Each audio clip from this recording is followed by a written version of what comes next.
नमः शिवाय. नमस्कार सगळ्यांना. मी कविता नेहरे आणि तुमचं सगळ्यांचं स्वागत आहे अन्नपूर्णा बाय कविता नेहरे या यूट्यूब चॅनलवर. आज आपण बनवणार आहोत एक नवीन रेसिपी. तर ही रेसिपी अगदी सोपी आणि घरगुती सामग्रीमध्ये बनवणार आहोत. तर चला आपण सुरुवात करूया एक नवीन रेसिपीसाठी. आणि हो, मी तर फ्रेंड्स, आज आपण बनवणार आहोत आंबट गोड आणि चवदार कवठाची चटणी. आज आपल्या चॅनलवर बनवणार आहोत अगदी आजीच्या हातची चव असणारी पारंपरिक कवठाची चटणी. चला तर वेळ न घालवता सुरू करूया रेसिपीसाठी. फक्त नाव ऐकूनच तोंडाला पाणी सुटलं ना. नेहमी बोलते, जेवण बनवणे ही एक पोट भरण्याची गोष्ट नसून ती एक कला आहे आणि हीच कला तुम्ही सगळ्यांनी जपावी म्हणून मी तुमच्यासाठी घेऊन येते घरगुती पद्धतीत, घरगुती सामग्रीमध्ये रेसिपी. तर आपण चला सुरुवात करूया एक नवीन रेसिपीसाठी. व्हिडिओ शेवटपर्यंत बघा. यासाठी लागणारे साहित्य: एक पिकलेलं फळ. पिकलेलं कवठ सुवासिक असते आणि छान लागते. गूळ घ्या 4 ते 5 मोठे चमचे किसलेला. कवठाच्या आंबटपणानुसार घ्या तुम्ही. आणि ऑप्शनल आहे, हिरव्या मिरच्या किंवा लाल तिखटे वापरू शकतात आवडीनुसार, चवीनुसार. आणि 1 चमचा जिरा, कोथिंबीर चिरलेले ऑप्शनल आहे, उपवासाला चालत असं वापरा. आणि मीठ. सर्वप्रथम कवठ असं छान असं फोडून घ्यायचं. एक कवठ कडक असल्यामुळे ते जड वस्तूने किंवा खलबत्त्याने मधोमध फोडून घ्या. चमच्याच्या साहाय्याने आतील संपूर्ण चॉकलेटी गर काढून घ्या बाउलमध्ये. आणि हा गर छान असा काढून घ्यायचा आणि त्यातलं थोडंसं ज्या शिरा असतात त्या काढून घ्यायच्या. नाही काढल्या तरी चालतात, ते काढून टाकायचं. आणि हे छान असं याच्यामध्ये आपण गूळ ॲड करूया चवीप्रमाणे.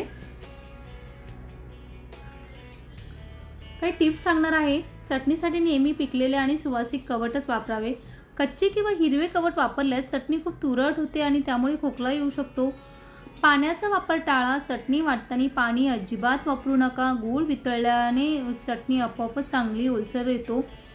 किंवा पाणी न घातल्यासही चटणी फ्रीजमध्ये आठवडाभर ते महिनाभर उत्तम टिकते. चटणी ही खूप बारीक पेस्ट सारखी वाटू नका. ती हलकीशी जाडसर किंवा खलबत्त्यात कुटलेली जास्त चविष्ट लागते. उपवासासाठी जर असेल, जर तुम्ही ही चटणी महाशिवरात्री किंवा इतर उपवासासाठी बनवत असाल तर त्यात कोथिंबीर घालणे टाळा आणि साधा मिठाऐवजी सेंदा नमक टाका. छान चव लागते, ऑप्शनल आहे. आणि फोडणीसाठी चटणीची चव अधिक वाढवण्यासाठी तुम्ही वरून तेल, मोहरी, हिंग आणि हळदीची खमंग फोडणी देखील देऊ शकतात. खूप छान लागते उपवास नसेल तर. कवठाचे काही आरोग्यासाठी फायदे पण आहे. पचनासाठी खूप छान आहे. कवठामध्ये फायबरचे प्रमाण भरपूर असते, त्यामुळे अपचन, गॅस आणि बद्धकोष्ठता, कॉन्स्टिपेशन यासारख्या पोटाच्या तक्रारी दूर होतात. भूक वाढते. ज्या लोकांना भूक न लागण्याची किंवा भूक मंदवण्याची समस्या आहे त्यांच्यासाठी कवठाची चटणी अमृत मानली जाते. ही चटणी तोंडाला चव आणून भूक वाढवते, रोगप्रतिकारक शक्ती वाढवते. छान गूळ आणि गर छान असं मिक्स करायचा आणि तो छान मिक्सरच्या जारमध्ये जाडसर असा वाटून घ्यायचा. व्हिटॅमिन सी मोठ्या प्रमाणात असते, जे शरीराची इम्युनिटी वाढवण्यास मदत करते. पोटदुखी व जुलाबावर गुणकारी. जुलाब किंवा आव पाडण्याचा त्रास होत असेल तर कवठाचा गर ताकासोबत किंवा चटणीच्या स्वरूपात खाणे अत्यंत फायदेशीर आहे. पोषक तत्वांचा हा तर खजिनाच आहे मी म्हणेल. यामध्ये आयर्न, कॅल्शियम, कार्बोहायड्रेट्स आणि प्रोटीन्सचे उत्तम प्रमाण असते, जे शरीराला ऊर्जा देते. तुम्हाला ही चटणी रोजच्या जेवणासाठी बनवायची आहे का? खास उपवासासाठी मला नक्की कमेंट्समध्ये सांगा, जेणेकरून मी त्याप्रमाणे आणखीन काही बदल सुचवू शकेल आणि तुमच्यासाठी एक रेसिपी तयार करेल. छान असा तडका द्यायचा जिरेचा आणि मिक्स करायचं चटणीमध्ये. थोडं चवीप्रमाणे मीठ टाका आणि छान असं मिक्स करून घ्या. लाल तिखटही त्याच्यात छान असं ॲड करा चवीप्रमाणे. आणि हे मिश्रण आपण चटणी टाकून एकजीव करा. निसर्गाचा एक अप्रतिम ठेवा, कडक कवच आणि आतमध्ये आंबट गोड सुवासिक गर. हो, आज हे आपण बनवलंय महाराष्ट्राची पारंपरिक आणि दुर्मिळ होत चाललेली कवठाची चटणी. ही चटणी आपली तयार आहे. ही पारंपरिक चव तुमच्या स्वयंपाकघरात नक्की बनवून पहा. व्हिडिओ पाहिल्याबद्दल धन्यवाद आणि चॅनलला नक्की सपोर्ट करा. तर फ्रेंड्स, आपली आंबट गोड आणि चमचमीत कवठाची चटणी बनवून अगदी तयार आहे.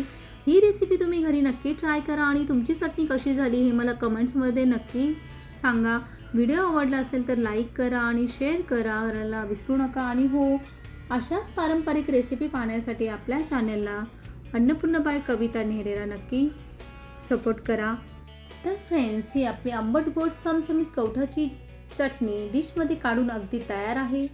तुम्ही बघू शकता हिचा स्ट्रक्चर किती सुंदर आला आहे आणि सुगंध तर संपूर्ण घरात दरवळतोय. ही चटणी तुम्ही एअरटाईट डब्यामध्ये ठेवून फ्रीजमध्ये महिनाभर आरामात टिकू शकतात.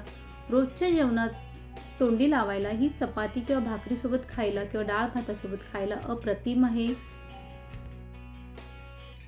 आहा, अगदी परफेक्ट. गुळाचा गोडवा, मिरचीचा तिखटपणा आणि कवठाचा आंबटपणा सगळं कसं अगदी प्रमाणात झालंय. चव बघून तर मला माझ्या लहानपणीचीच आठवण आली. घरी नक्की ट्राय करा आणि तुमचे अनुभव माझ्यासोबत नक्की शेअर करा. चॅनलला अजून सबस्क्राईब केलं नसेल तर लगेच सबस्क्राईब करा. काळजी घ्या आणि तुमची ही चटणी कशी झाली आहे नक्की मला सांगा. चला तर मंडळी, आजपुरती रजा घेते.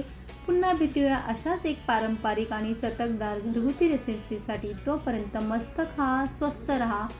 व्हिडिओ पाहिल्याबद्दल धन्यवाद. आणि हा व्हिडिओ आवडल्यास लाईक करा, शेअर करा. नवीन असलात तर सबस्क्राईब करायला विसरू नका. तुमचा असाच प्रतिसाद शेवटपर्यंत राहू द्या, जेणेकरून आम्हाला नवीन रेसिपी बनवण्यासाठी प्रोत्साहन मिळतं. चला भेटूया पुन्हा एक नवीन रेसिपीसोबत. तोपर्यंत धन्यवाद.